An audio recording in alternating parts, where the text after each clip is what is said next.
I think I'm going to title this soap Disaster Recovery Soap.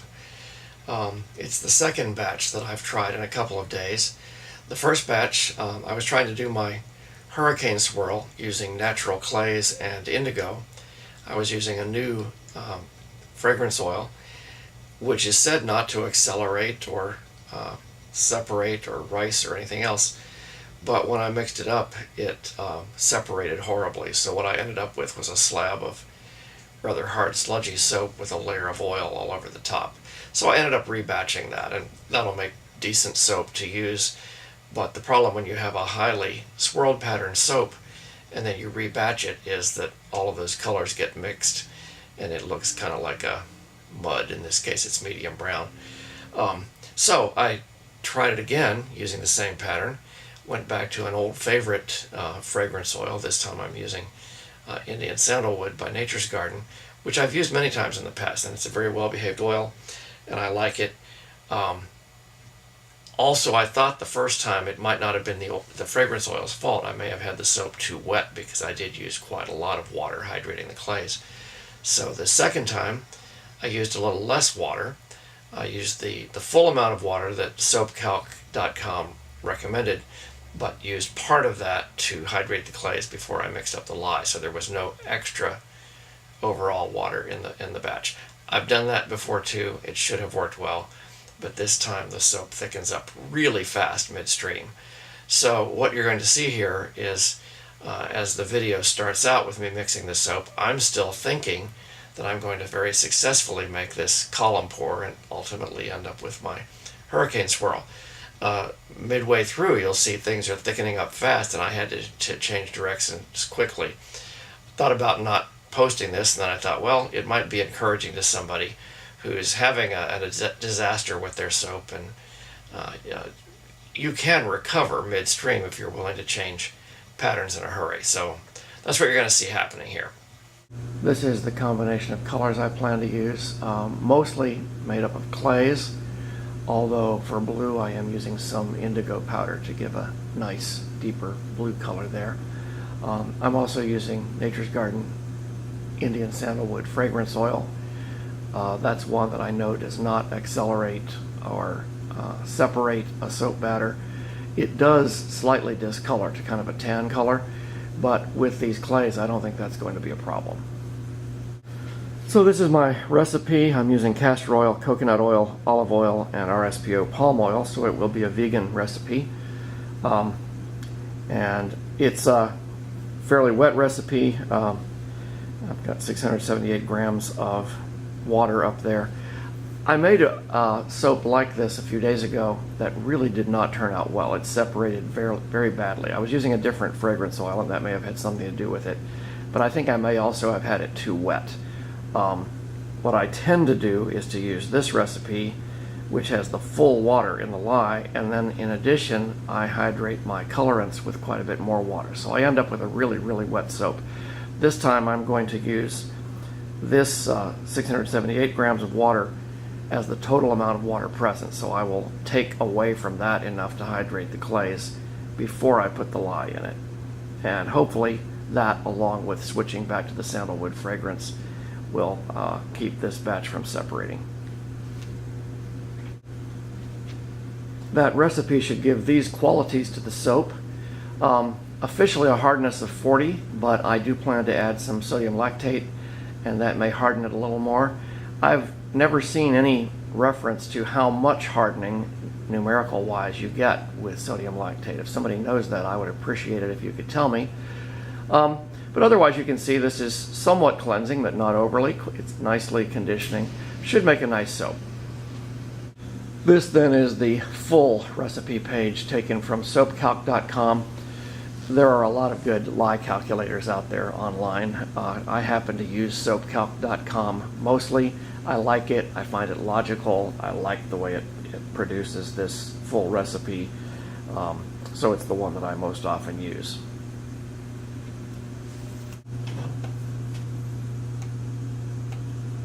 I have my oils at about 94 degrees Fahrenheit.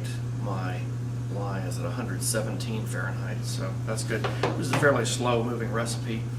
I'm going to mix it up to emulsion and then ladle it out into my colors, blend them, and I'll probably drop that part from the video because that's going to be exactly the same as I did back in the first video with the corner pour, so you can look at that if you haven't seen how that was done.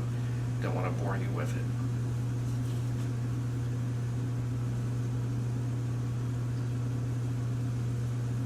I have sodium lactate in the lye water at a teaspoon per pound of oil, so that's about 4 teaspoons for this recipe.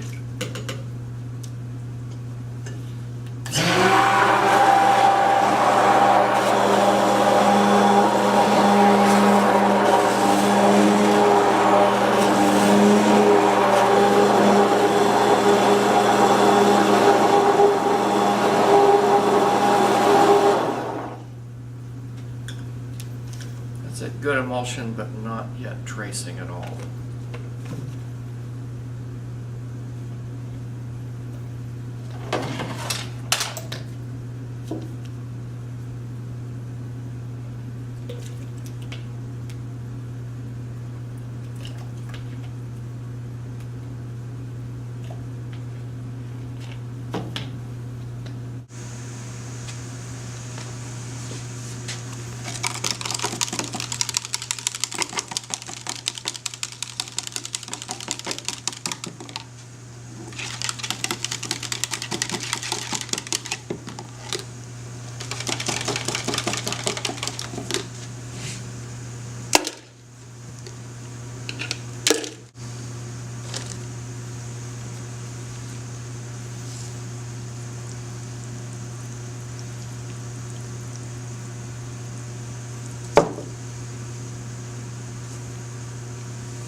It was a real surprise with this recipe that it hardened up or thickened up so quickly, so completely changed my plan. What was to have been a corner pour has become, I'm not sure what you call this, but just pouring it in directly. It still pours, but it's definitely thickening up rapidly.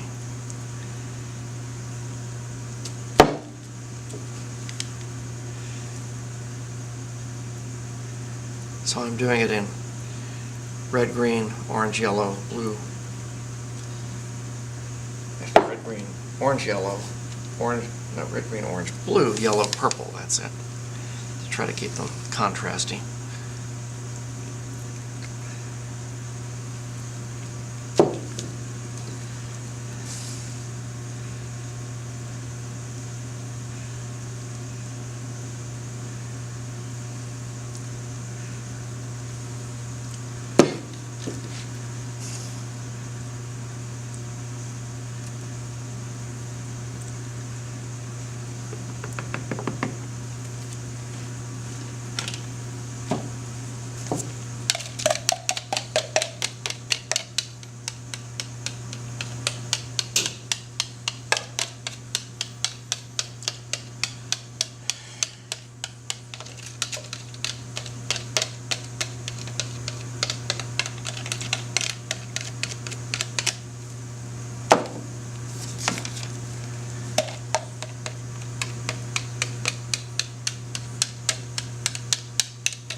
just trying to get as much out of these pitchers as I can.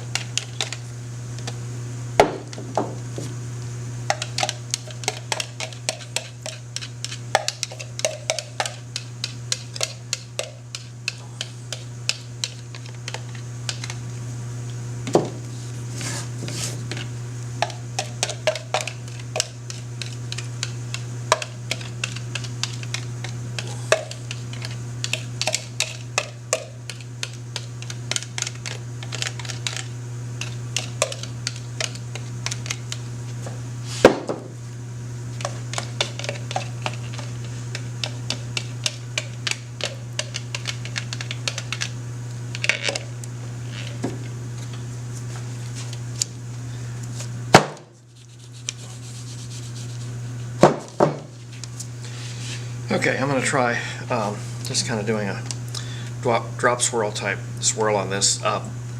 It's already pretty kind of an interesting random color mix anyway, but it's not level, so this should help with that.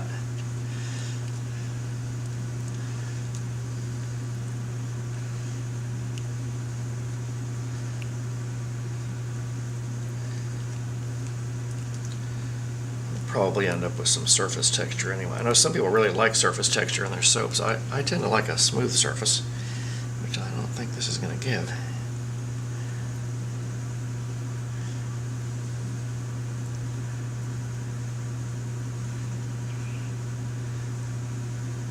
Let's do some circular swirls toward the end. Actually, that's not bad. It's nothing like I was planning on, but sometimes you gotta do what you gotta do.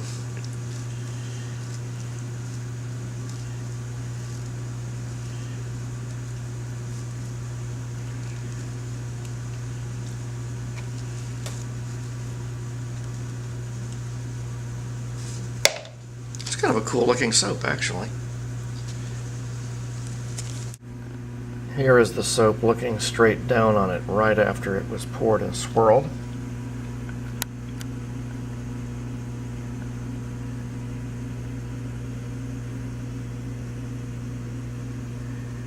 Absolutely nothing like I had planned on, but I think it's an acceptable salvage job.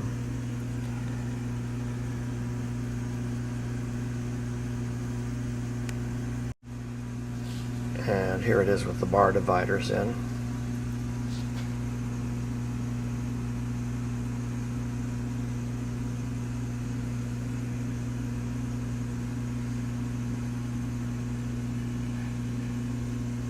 This is the Brambleberry 18 bar mold, and has a silicone liner, and as I've said in other videos, when you use that silicone liner, the lid doesn't fit on right side up, so I'll put the lid on upside down. It has a wood lid, and then insulate that and leave it till tomorrow to cure.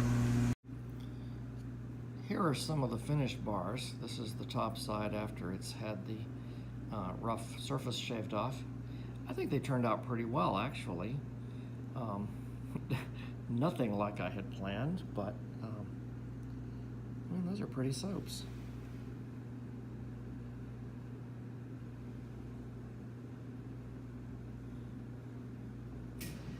There is an advantage in having that very thick batter, that it spreads in this way when you start to stir it. So here's a side. This was against a mold divider or bar divider. This is the bottom side. Bottoms are usually not very pretty. So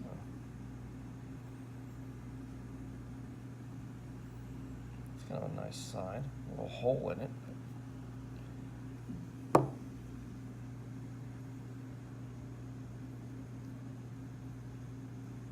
I'll still do some trimming on these and of course bevel the edges before they're ready to go. But I think they turned out okay, actually.